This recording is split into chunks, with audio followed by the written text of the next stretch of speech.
Welcome back to Fresh Outlook, everybody. I'm Logan Crawford. Traumatic brain injury is a complex injury with a broad spectrum of symptoms and disabilities. The impact on a person and his or her family can be devastating. According to the CDC, there are approximately 1.5 million people in the United States who suffer from a traumatic brain injury each year. The top three causes are car accidents, firearms, and falls. There are also many inspiring medical miracles, such as Daniel Mollino, who you're about to meet. He fell, survived, and now is an inspiration to others. Take a look. One of the largest and most complex organs in the human body is, of course, the brain, which is the very essence of our being. Cased in the skull are more than 100 billion nerves networked in trillions of synaptic connections. Traumatic brain injury, or TBI, happens when a mechanical force, such as a blow to the head or body, or a penetration through the skull, causes brain dysfunction. A mild injury might cause temporary dysfunction of affected brain cells, and more serious problems can lead to serious impairment or death. In fact, every day 138 people die in the United States from injuries which include TBI. About 30% of all injury deaths are attributed to TBI. As with any accident, traumatic brain injury can happen to anyone. The highest rate of incidence is seen in people 15 to 24 years old and in the 75-plus age group. Anything from an accident to a stroke can damage complex brain functions, and the effects can last from a few days to a lifetime of readjustment and recovery. Life after suffering a traumatic brain injury is what we discuss today on Fresh Outlook. We're back live now here on set at Fresh Outlook. I am joined by the Fresh Outlook think tank, Daniel Mollino, a survivor of a traumatic brain injury, Wendy Berk, an education coordinator, Brain Injury Alliance of New Jersey, and Janie Feldman, a psychologist. Daniel, I'm going to talk with you. Tell me your story. What happened to you? What was it, back in 2010, 2012, you said? 2010. I went into work. I used to work on telephone poles, installing cable, and I fell somewhere from 15 to 25 feet, as the police report says. Of course, I don't remember anything, for that matter. I was in the hospital, and my doctor, who did a phenomenal job being like part of the family, Dr. Osby from North Jersey Brain and Spine, the predictions were grim. Wasn't supposed to make the night. Then I wasn't supposed to ever leave inpatient care. And it continued that way. And it really takes a lot of time to get out of those areas. And you fractured your skull. You injured your brain. I imagine you've had numerous surgeries. Yeah, that's to say the least. To say the least, yeah. How long were you in the hospital? I was about 3 weeks in a coma and 3 months switching between the hospital and Kessler Rehab for the inpatient care stages. Do you have any impact from this injury still today? Horrible memory, lots of fatigue actually. That's a really huge part. Inability to sleep, and then falling asleep at random times throughout the day in order to make up for it. I got lucky and my speaking came back, but other than that, it's pretty much just keeping post-it notes and business around my house, basically reminding me to do stuff. Are you able to work now? No, I'm not. Workers' comp, kind of. Right. Yeah. Right. Which I'm sure you'd just like to get back to your regular life, rather be back up on the pole, right? More than you can imagine. I can imagine. I've been through some illnesses, and I know you can't wait to get normal again. Wendy, you help people like Daniel. You've actually worked with him. Yes. Tell me about your organization, what it does. Okay. So the Brain Injury Alliance of New Jersey is a statewide organization. We've been helping and supporting people with brain injury for the past 35 years.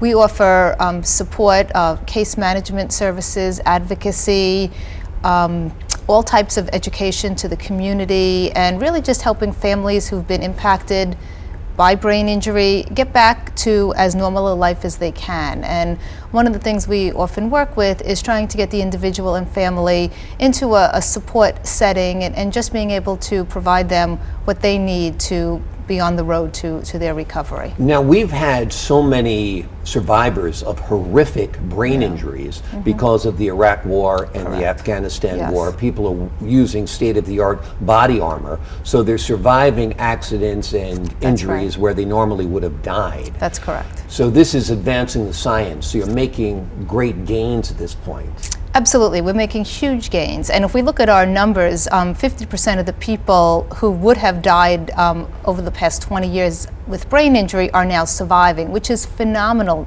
news. And a lot of that, as you said, is due to the equipment, but also when you talk about one of the major causes, which is traffic crashes, if you look at the way our cars have been built, we have safer cars, we have airbags, we have a better medical response system, we have trauma centers that are equipped with state-of-the-art medical care. So people are surviving, and that's wonderful.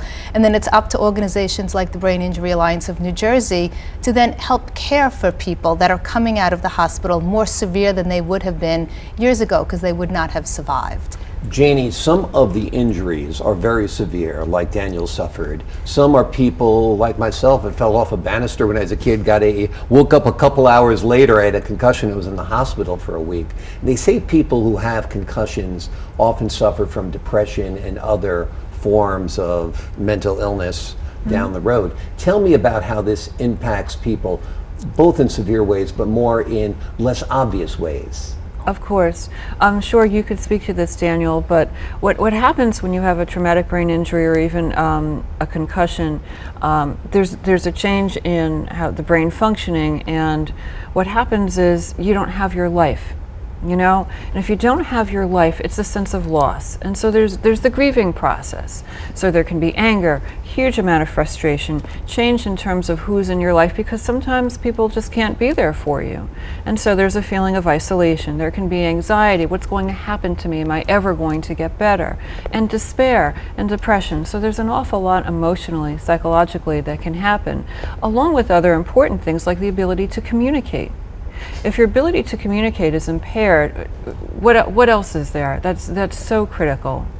And you're looking to rebuild your life like Daniel is. Daniel, I didn't know you before, Right. but you seem very good right now. And I'm sure you have your good days and your bad days. And that's, I'm sure, encouraging, talking to a stranger who says, you know, you seem good. Yeah. And I know, like, you have problems sleeping, you have problem with your memories, you're trying to manage it. Tell me about how you're trying to rebuild your life. Are you going to school or anything? And tell me what kind of aid you've gotten from the government or not. In terms of going forward, learning new things, I try to relearn some of my old skills. It doesn't stick. If I don't do something repetitively, it does tend to fade away fairly quick. As far as the government comes, with workers' comp, I had to also apply for Social Security disability insurance, which denied me fully after paper, appeal, and a judge and everything else. And through support groups, I come to find out this is pretty normal. So what I've been doing instead moving forward is trying to get some legislative change so people in the future don't face the same obstacles as I did and as many others I know have. Did your employer provide you with some compensation since you were hurt on the job? Workers' compensation. It's just a typical insurance, covers my salary, covers the injury care. Were you able to sue the utility company that you're working for or anything? No, there was no negligence or anything. They cover all the medical and essentially my salary. So we do have a pretty good system for that in New Jersey. What about getting you back to work? Would they be willing to take you on in some capacity? For that job, no. No doctor will release me. But what about bringing you into the office or something? We didn't really have that. Yeah, it was, you got your job, you went out and you installed it. It's a skill that pays. Exactly. So. Yeah. Well, you seem to be doing great, and I hope you continue to make progress. We're going to talk to you more in just a second. Wendy, who needs most help? Is it the victims of these traumatic brain injuries, or is it the caregivers, or is it a balance? Tell me. You know what, it's really a balance, and I'm listening as you're talking, and when you look at Dan, when you talk to Dan, he looks great. Right. And so you wouldn't know that he had sustained a brain injury, which is what people often say, like, oh my gosh, Dan, you look great. But you know, that's sometimes so frustrating for people with brain injury, because it's not how they look on the outside, it's what's going on the inside. And so I think it's really a dual struggle, because the person, as was said, you know, they're dealing with so many, you know, issues because of the brain injury, and some of those are organic also in terms of depression and other causes just by having an injury that can bring on some mental health issues. But then you're dealing with the family, who is also essentially now living with somebody or looking at somebody that's not quite the same person that they used to be. And perhaps there's additional burdens, financial, there's perhaps some medical care or direct care that's needed. So there really is a balance, and we focus actually both on the individual who sustained the brain injury, but then also the family and the caregivers who are really struggling and having such a hard time adapting to the new individual that's in their life. Do you help people like Daniel and others access or maximize their federal, state, Yes. and local benefits? Tell me about that. Why isn't Daniel getting Social Security? It seems like he should be getting that. Yeah. A no-brainer, right? Right. So at the Brain Injury Alliance of New Jersey, we actually have family support, which is like a case management service. And so we work with families for intense one-to-one, and that will include home visits and really being an advocate to make sure that they get all the services, all the supports that they need. We also work very closely with school systems, because so many times when a child is injured, we really need to be that voice to help make sure that those children are getting the supports they need in the school. In terms of the disability and what Dan described in terms of Social Security, that is unfortunately something that is common, in that people don't understand brain injury, and we could look at somebody like Dan and say, oh, he looks great, he should be working, not recognizing, as Dan mentioned earlier, that he has fatigue, so that at any point during the day, he will need to take a nap, that his concentration is limited, that his executive functioning, that learning of new tasks is compromised. And so we're so much focused on what we see on the outside, Right. and as is such with the disability insurance, that it really takes additional steps to be able to move forward, and we are able to successfully advocate and work with others that are in place to help people get the care and the services that they need. Are brain injuries sustained during birth covered by your organization, like cerebral palsy, things like that? So no. So congenital brain injuries through birth are not considered to be brain injuries, and they have organizations that actually deal with that as well. Yes. Okay. Janie, as you hear us talk, what's your take on this conversation, the challenges that Daniel has gone through and lie ahead still? I believe there are two prominent challenges that face someone like you, Daniel. One would be just coping with the loss of your life and the functioning, and being that person who outwardly looks all right. And so from the outside, I'm sure you could be walking through the street in the supermarket and people would not know. So being that person who has that duality of looking okay but not being able to remember things, not being able to work, and dealing with that's one thing. Right. And the other is in terms of just getting the support from something like Social Security, where it would be nice if there was something else for you. Yeah, Social Security wise, for me, thanks to workers' comp, the way we set up our state, it becomes a wash. And the benefit for me would have been like Medicare, so I'm on my own in those essences. But it really comes down to what was said, where we look at it, you look fine, you look normal, there's the problems, and the way Social Security evaluates it is really where the core problem is.